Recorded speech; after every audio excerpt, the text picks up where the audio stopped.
Jesús sube a Jerusalén. Algunos acontecimientos en el camino. Sabéis que aquellos que se ven mandar a las gentes se enseñorean de ellas, y que los príncipes de ellas tienen potestad sobre ellas. Mas no es así entre vosotros. Antes, el que quisiere ser el primero entre vosotros será siervo de todos. Porque el Hijo mismo del hombre no vino para ser servido, mas para servir y dar su vida en rescate de muchos. Como antes, cuando se dirigía a Santiago y a San Juan, el tono de estas palabras no respira sino benevolencia. Jesús habla a los suyos como un hermano mayor que explica a los más jóvenes y menos experimentados de la familia qué conducta han de seguir. Esta breve instrucción comprende dos pensamientos principales, un ejemplo que se debe evitar y otro que se debe seguir. El ejemplo que se ha de evitar es el de los déspotas, grandes y pequeños, que entonces estaban al frente del Imperio Romano, de sus provincias y de los reinos llamados asociados. Aquellos a quienes Cristo se dignó confiar el cuidado de gobernar en su nombre a los fieles, no han de tener nada de común con ese espíritu de dominación orgullosa. Antes se harán los servidores de todos. El ejemplo que han de seguir es el del mismo Salvador, quien a pesar de su altísima dignidad y de su naturaleza divina, se bajó hasta cumplir el humilde oficio de siervo, y aún más, hasta dar su vida en rescate por la salvación de muchos, es decir, de todos cuantos quisiesen apropiarse la redención. Se acercaba ya Jesús a Jericó, que era después de Jerusalén la ciudad más floreciente de Judea. Ocupaba una parte considerable de la llanura situada al pie de los montes de la Cuarentena, a 11 kilómetros del Jordán y a 250 metros debajo del nivel del Mediterráneo. La rodeaba por todos lados el triste desierto de Judá, pero la población y sus aledaños, por virtud de manantiales abundantes y de un hábil sistema de riego, era un oasis de fertilidad maravillosa del que el historiador Josefo tiene una entusiasta descripción. Sus productos agrícolas eran tan abundantes como variados: bosques de palmeras, de bananos, de sicomoros y otros árboles se unían al frescor de las fuentes para contrarrestar el calor tropical de aquella región. Augusto había hecho donación de la ciudad al rey Herodes, que la había embellecido y agrandado, y había construido el rico palacio donde él fue a morir. La antigua ciudad conquistada por Josué estaba situada más al norte, cerca de la fuente llamada de Eliseo. La llegada de nuestro Señor a Jericó fue ocasión de dos interesantes episodios que acaecieron, el uno al entrar en la ciudad y el otro en el momento de salir de ella. Cuando se supo que Jesús llegaba, toda la población se puso en movimiento y las calles por donde había de pasar se llenaron de espectadores. El jefe de los publicanos del distrito, un judío llamado Zaqueo, que se había enriquecido en este puesto lucrativo, había oído hablar mucho de Jesús, a quien sin duda le habían representado como amigo de las gentes de su oficio. Así es que deseaba ardientemente ver de cerca a personaje de tanta fama, por lo que cuanto antes pudo acudió a su paso. Pero como la calle por donde pasaba entonces el Salvador estaba ya llena de gente, pronto advirtió Zaqueo que por su pequeña estatura no le sería posible ver al Salvador. Su deseo no nacía de vulgar curiosidad, sino que atestiguaba ya un comienzo de fe en Jesús. Los obstáculos que encontró excitaron más a su ardor. Viendo a cierta distancia un sicomoro, plantado junto al sitio mismo por donde iba a pasar Jesús, se llegó a él corriendo, hizo un esfuerzo y consiguió acomodarse en una de las ramas inferiores que en este árbol crecen de ordinario cerca del suelo y se extienden en todas sus direcciones. Cuando el Salvador se acercó al sicomoro, levantó los ojos, mirada que recuerda la que había dirigido a Natanael en los primeros días de su ministerio, y dijo bondadosamente al jefe de los publicanos: Zaqueo, desciende presto, porque es menester que yo me quede hoy en tu casa. Parece que fue esta la única vez que Jesús se convidó espontáneamente a recibir hospitalidad en una casa, y por cierto lo hizo de un modo regio y familiar a un tiempo. Por lo demás, todo induce a creer que sólo permaneció breve tiempo, algunas horas, cuanto más, en casa de Zaqueo. Fácil es de imaginar la presteza con que el publicano bajó del árbol y el recibimiento que a tal huésped hizo.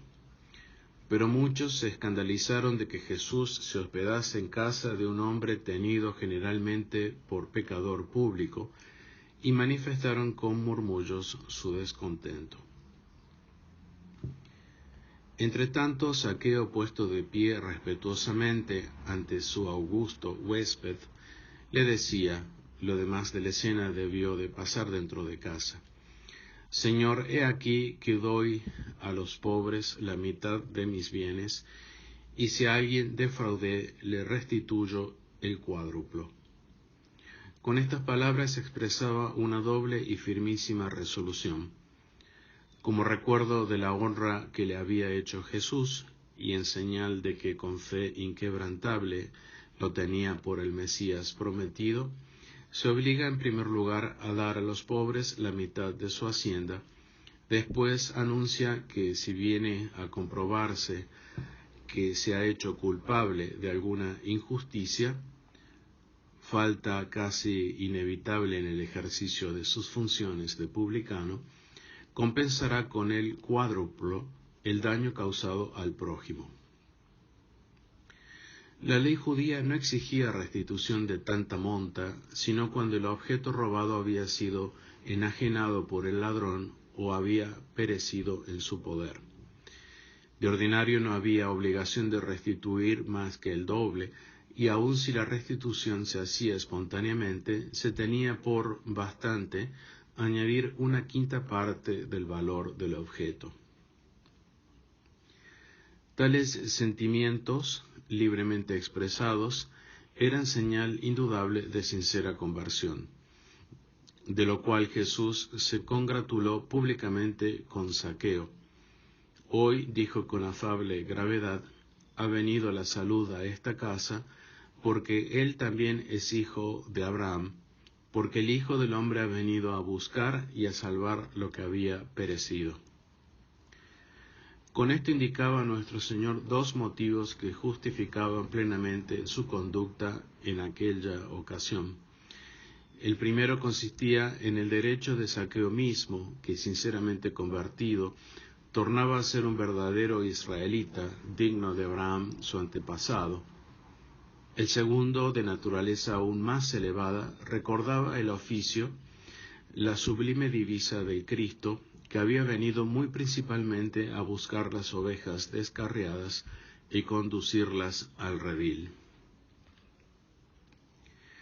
Probable es también que en la misma casa del jefe de los publicanos, y ante la concurrencia que allí se había reunido, propuso Jesús la parábola de las minas, cuyo texto solo San Lucas nos ha transmitido. Una breve introducción histórica indica el motivo que indujo al Divino Maestro a trazar precisamente entonces este cuadro, cuyo conjunto se refiere a su segundo advenimiento. Estaba entonces cerca de Jerusalén, de la que sólo le separaba una jornada de 7 a 8 horas de camino. Y todos sus partidarios, incluso sus apóstoles, pensaban que al punto se manifestaría el reino de Dios.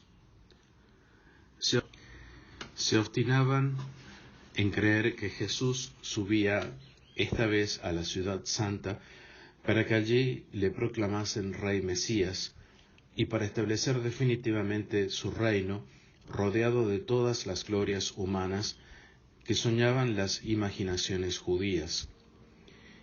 Importaba calmar esta vana y peligrosa efervescencia, mostrando por medio de esta composición poética, en primer lugar, que transcurriría mucho tiempo antes que el Cristo retornase para este establecimiento definitivo.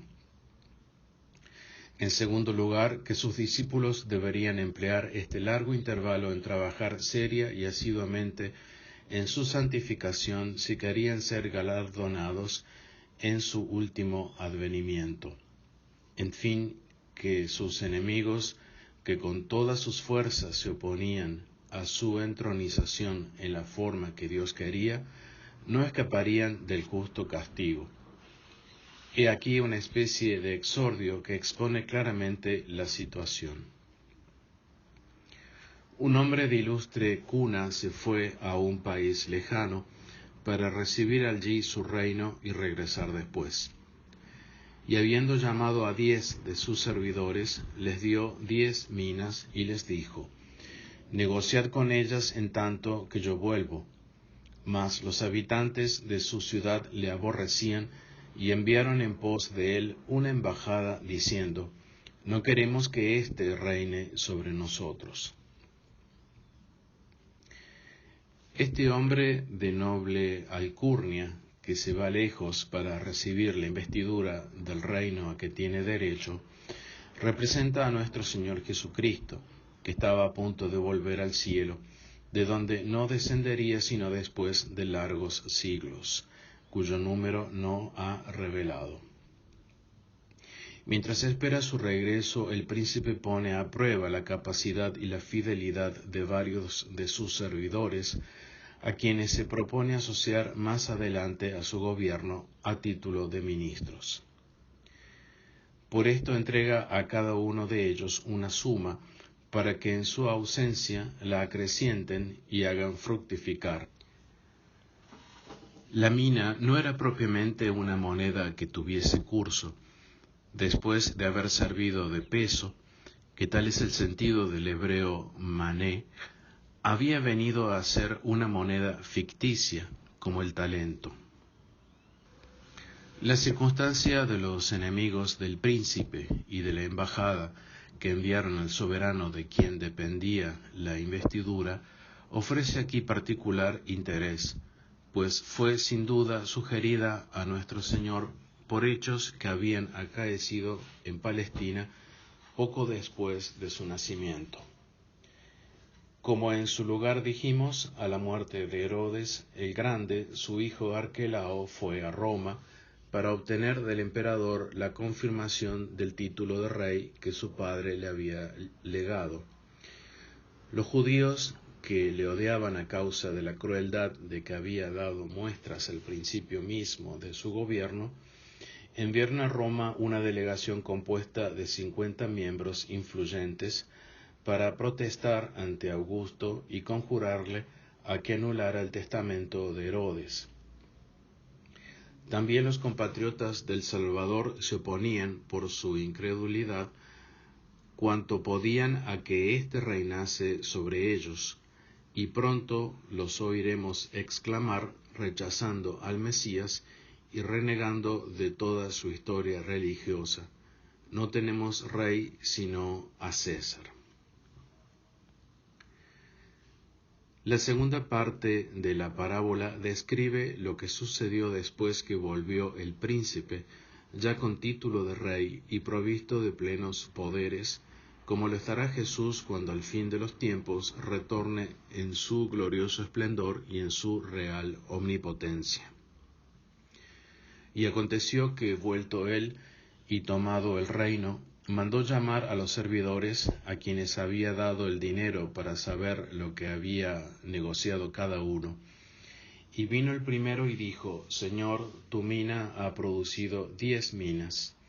Y él le dijo: Está bien, buen siervo, pues que en lo poco has sido fiel, tendrás potestad sobre 10 ciudades. Y vino otro y dijo: Señor, tu mina ha ganado 5 minas. Y dijo a éste: Tú tenla sobre 5 ciudades. Y vino otro y le dijo: Señor, aquí tienes tu mina, la cual he tenido guardada en un pañuelo, porque tuve miedo de ti, que eres hombre severo. Llevas lo que no pusiste y ciegas lo que no sembraste. Le dijo: Mal siervo, por tu propia boca te condeno. Sabías que yo era hombre severo, que llevo lo que no puse y ciego lo que no sembré. Pues, ¿por qué no diste mi dinero al banco, para que cuando viniese lo demandara con los intereses? Y dijo a los que estaban allí: Quitadle la mina y dásela al que tiene las 10 minas. Y ellos le dijeron: Señor, tiene 10 minas. Pues yo os digo que al que tuviere se le dará y tendrá más, mas al que no tiene se le quitará aún lo que tiene. Y en cuanto a aquellos mis enemigos que no querían que yo reinara sobre ellos, traedlos acá y matadlos delante de mí. Uno de los primeros actos del monarca consistió, naturalmente, en pedir cuentas a aquellos siervos a quienes había confiado las minas.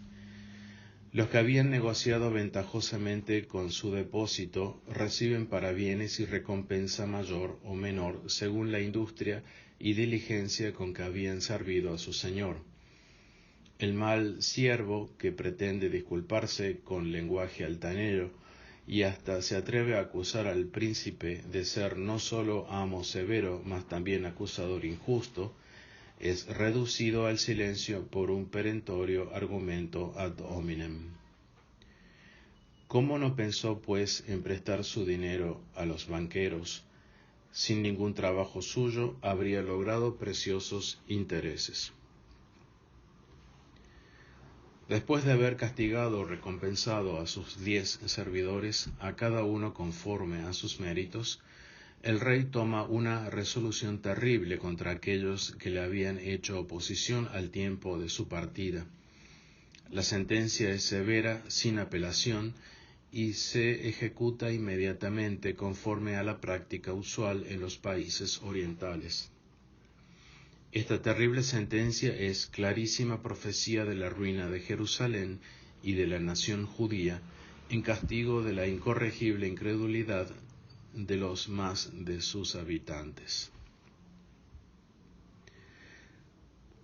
Dado este grave aviso a sus amigos y a sus adversarios, se despidió Jesús de Zaqueo y salió de Jericó para emprender su último viaje.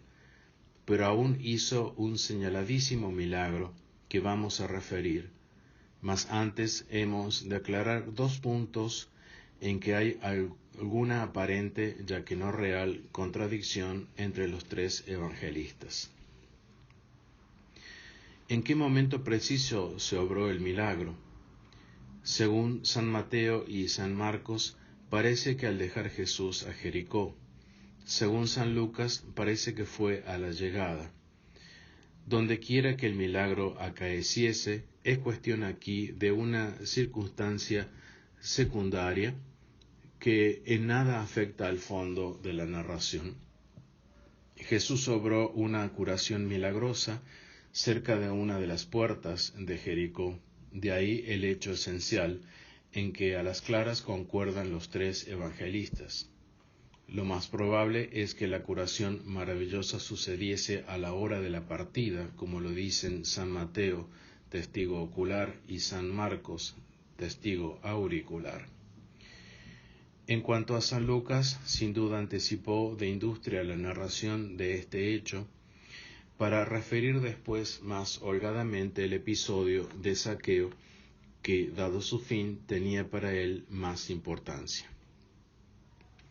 Otros han tratado de conciliar las dos narraciones en este primer punto, recordando como antes lo hemos hecho nosotros, que había entonces con el mismo nombre de Jericó dos ciudades distintas, situadas a cierta distancia una de otra, la antigua ciudad cananea más al norte y la ciudad nueva ensanchada y embellecida por Herodes el Grande y por Arquelao, de suerte que el milagro pudo haber acaecido entre las dos ciudades, a la salida de la una y a la entrada en la otra.